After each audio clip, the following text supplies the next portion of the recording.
Statement दिया आज के ये जो खाली सीट है वजीर आला की वो नून लीग के किसी नुमाइंदे के पास नहीं जाएगी। आपको क्या लगता है किसके पास जाएगी? देखिए, पहली बात यह है जो सरफराज भुगटी साहब हैं वो बेचारे अपनी मर्जी से तो कुछ कर नहीं रहे हैं।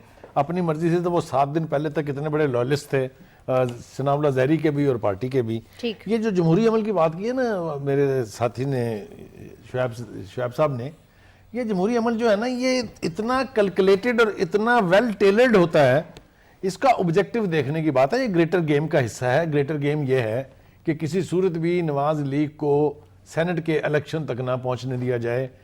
एक असम्बली टूटने से ये प्रोसेस रुक नहीं सकता था, इसके लिए 2 असम्बलियां तोड़ना बहुत जरूरी था। ये आप देखिएगा, आज ये प्रोग्राम याद रखिएगा, आज ये 9 तारीख में प्रोग्राम हो रहा है और मैं जिम्मेदारी से ये कह रहा हूं कि इसके बाद जो भी नया चीफ मिनिस्टर बनेगा वो इस असेंबली को तोड़ेगा। और अगर ऐसा ही हुआ तो फिर ये उसी ग्रेटर गेम का हिस्सा है जिसके ऑथर और आर्किटेक्ट जो है वो, मैं इशारा तो समझता हूं मतीउल्लाह की ज़बान भी मुझे समझ में आती है। जी, मैं जिम्मेदारी से कह रहा हूं, मैंने इसीलिए डेट भी याद कराई है कि ये प्रोग्राम का मुझे हवाला दे के आप हमेशा शर्मिंदा कर सकते हैं अगर मैं गलत हुआ तो। ठीक है अलीना, आपकी जानिब आ जाती हूँ, आपसे ये पूछ लेती हूँ कि साफ नजर आ रहा है कि इस्तीफे के पीछे मुहर्रिकात क्या थे, लेकिन आप क्या समझती हैं कि अभी आगे क्या होगा?